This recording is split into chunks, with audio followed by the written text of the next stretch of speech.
Bakit kaya ganun, no? Minsan, bigla-bigla na lang nasisira ang relasyon na hindi mo alam ang mga bagay na dapat isipin. Kasi nga, hindi ka pa handa.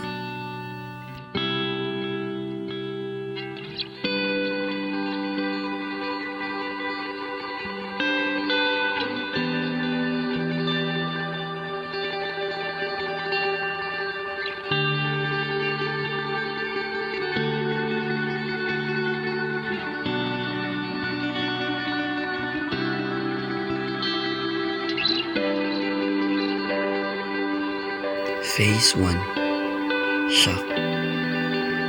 Ito yung unang panahon na kikirot ng sobrang sugat na iniwan niya sa'yo.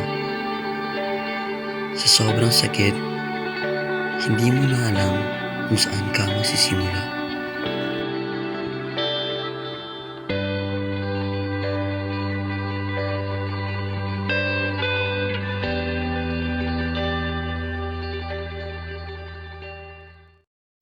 Umpisa pa lang ang araw mo, parang ayaw mo nang bumangon sa kinahihigaan mo. Sobrang tahimik ng paligid. Titignan mo ang cellphone mo at wala na ang mga kadalasan na text na nagpapangiti sa'yo tuwing gigising ka sa umaga. Ang tanging nararamdaman mo ay lubos na paghihinayang at pagsisisi. At sa hindi inaasahan na pagkakataon, mawawala ka sa iyong utak tuwing makikita mo siya. At babalik sa iyo lahat-lahat, Paano ba mamuhon? pati ang unang araw na pagkikita mo.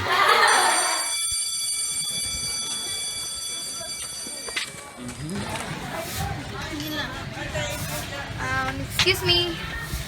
Excuse me. Ha? Asa dilapit ang room 103? Room 103. Straight lang, then go right. After, then you'll see the third room. That's room 103. Huh? Alam mo, doon din ako pumunta. So, if it's okay, sabay na lang ka. Sige. Amber. Amber de la Cruz. Andre Martinez. Phase 2. Reminiscing. Bigla ko lang na-miss ang pinagsamahan namin dati. Siya ang babae na hindi ko inaakala na magiging kami. I mean, hindi siya ang babaeng type ko at malamang hindi rin ako ang type niya na lalaki. Pero ewan ko, kasi nung una ko siyang makita, ay may spark na kaagad.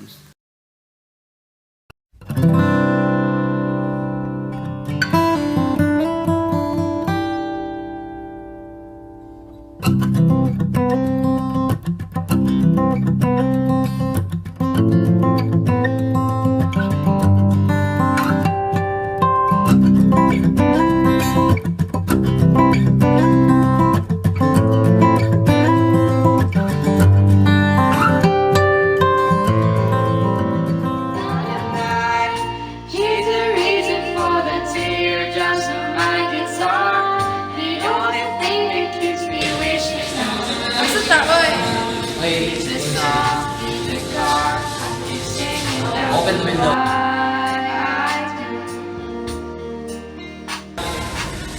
Can you tell me I can breathe?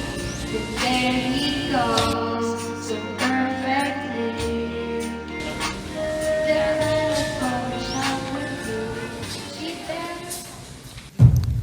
Sa tuwing kasama ko siya, ay wala na akong ibang hinihiling kundi magkaroon ng kapangyarihan na ihinto ang oras. Kung pwede lang isigaw sa itaas na extend pa please, ginawa ko na. Bakit kaya ganun, no? Hindi natin namamalayan ang takbo ng oras tuwing tayo'y masaya.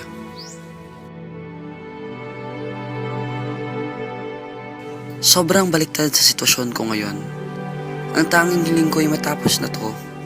Pilit na hinahanap ang remote control para skip na lang ang bahagi sa buhay ko. Dahil sobrang sakit. Sobrang lungkot.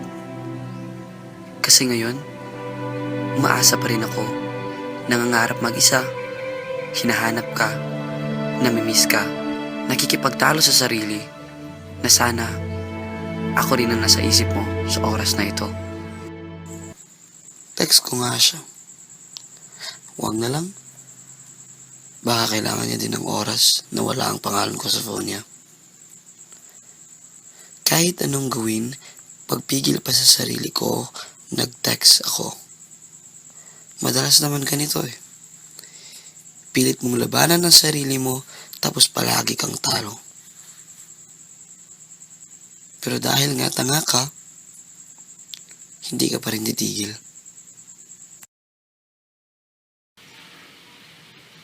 Sabi nila, masarap daw magbasa ng love story na libro, lalo na't bagong break ka. Nakakagago no? Pero sige, sabayan na lang natin ang pag-inom ng Yakult. Nakakamiss no? Nakakamiss lahat. Ang kakulitan niya, yung abnormal na tawa niya, yung pagsandal niya sa balikat ko, yung yakap niya, yung malamig niyang boses. Yung tagpuan namin na dati kami ang laman, ngayon ay tambayan na lang ng isang taong umaasa. Sa panahong to, madalas ka nang nakikinig sa malungkot na awitin. Wala kang ibang gusto kundi mapag-isa at hanapin ang sarili mo.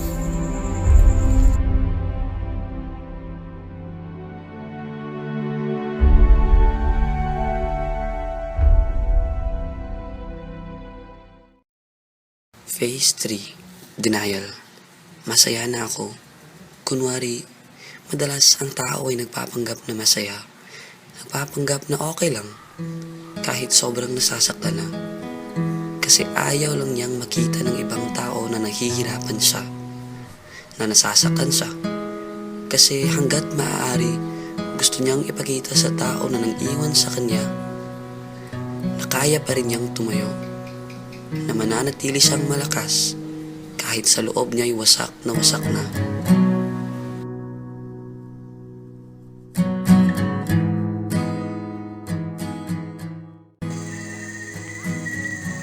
Sa? Saan may problema na sad? Wala! O wala, anong ita naman ka? Pwede ba sagdan sa ako nimo? Ang ngasa, bagid kay nimo ah. Ako ang alingasa. Dili ako! Ikaw pitog yun. Parang ako naman sad, nga ikaw man. Pwede ba sagdan sa ako nimo? Dili sa tanang panahon, naasa imo akong oras. O wala ba na akong ipangaytanan ni mo oras? I'm sorry.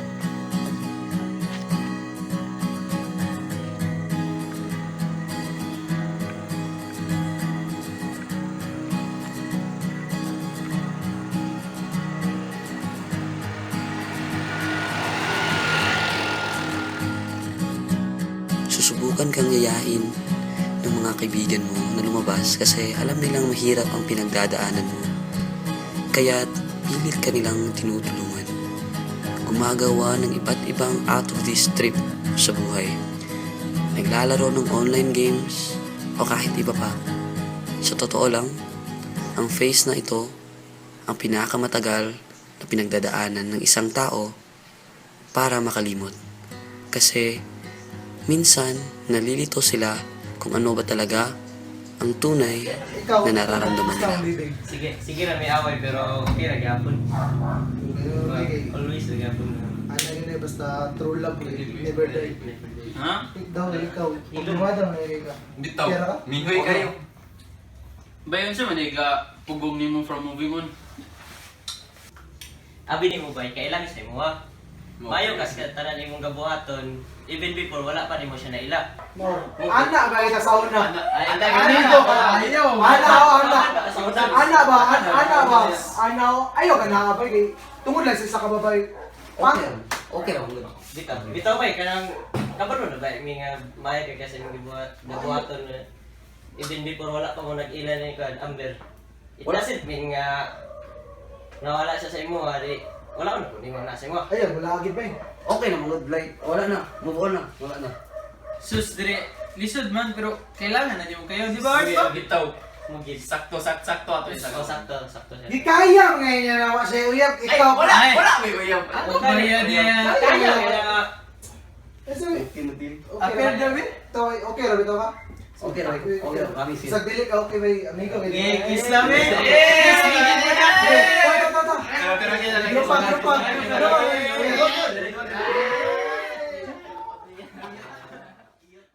Grupa.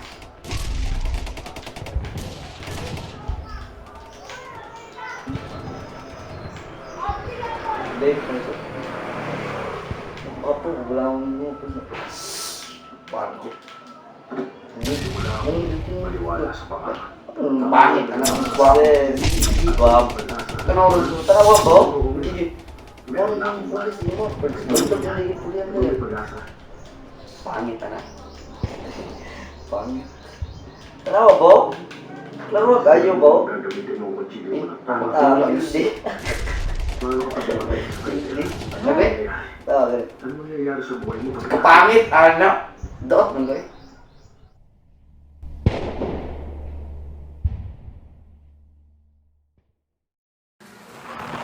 Phase 4, victory. Kaya naman, nag-rewrite, kaya naman. Kaya ni mo wala sa kaya. May pagilantan ka na mo balik sa...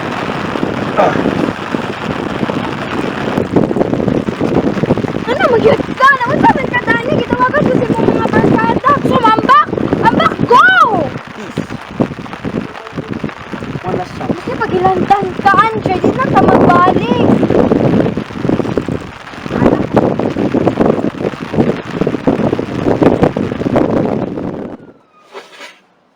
Ito yung nalaman mong niloloko mo lang pala ang sarili mo. Hindi mo naman ginusto na naging bitter ka.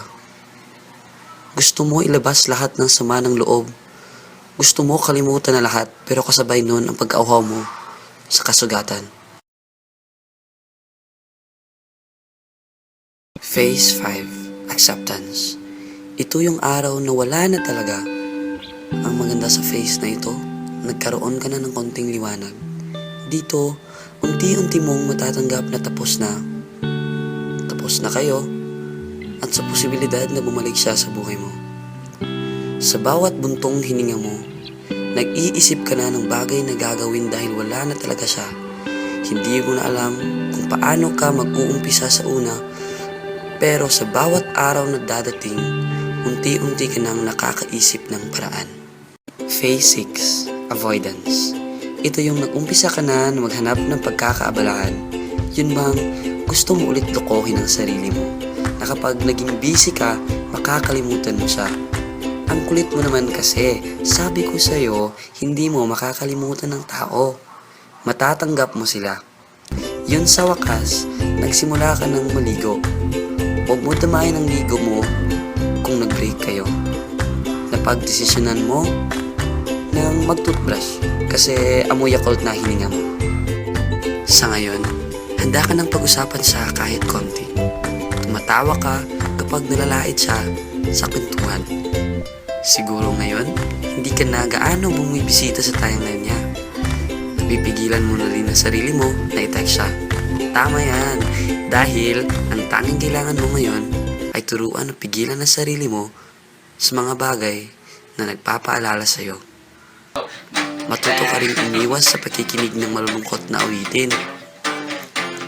Iwasan mong pabisita sa lugar na dati kayo ang laman at kapag nagawa mo lahat yan, dito na papasok ang Phase 7.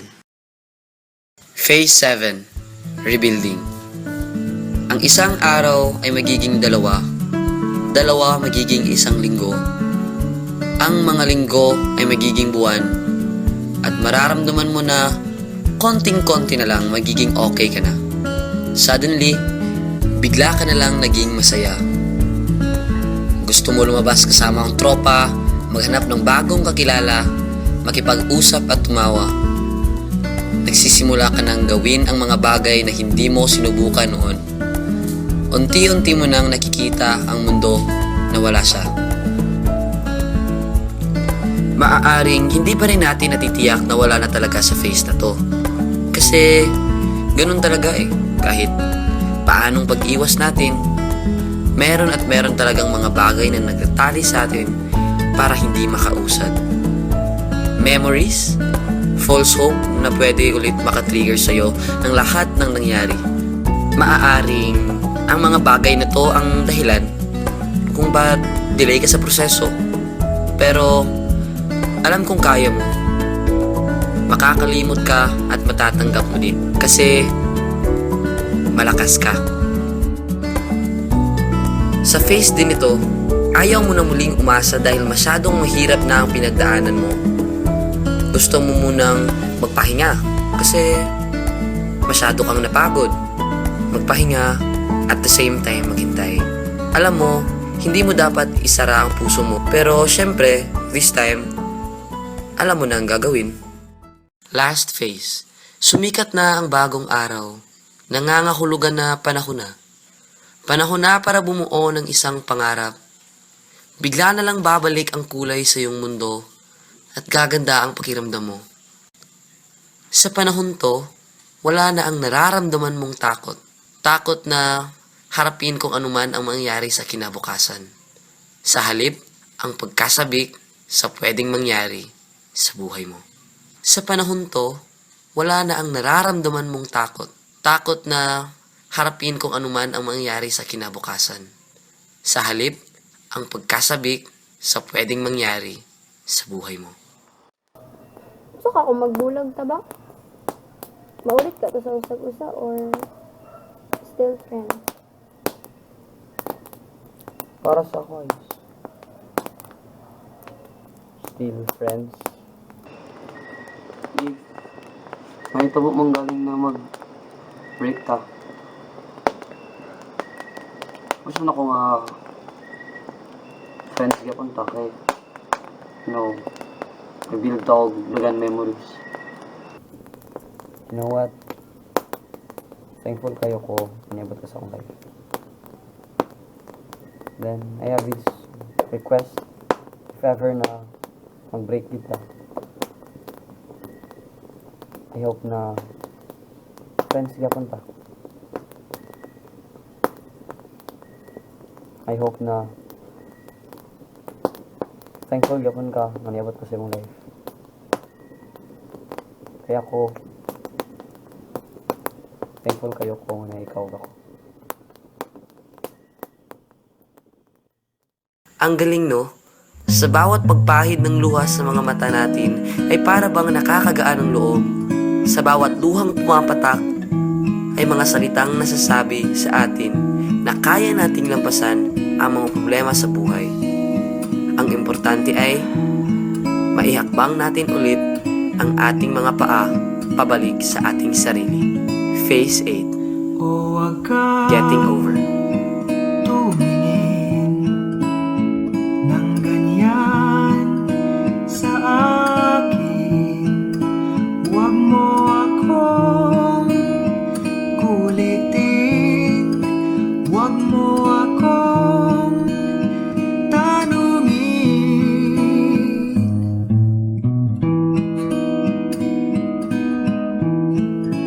Dahil katulad mo, ako rin ay nagbago. Di na tayo tulad ng dati, kay bilis ng sandali. O kay tagal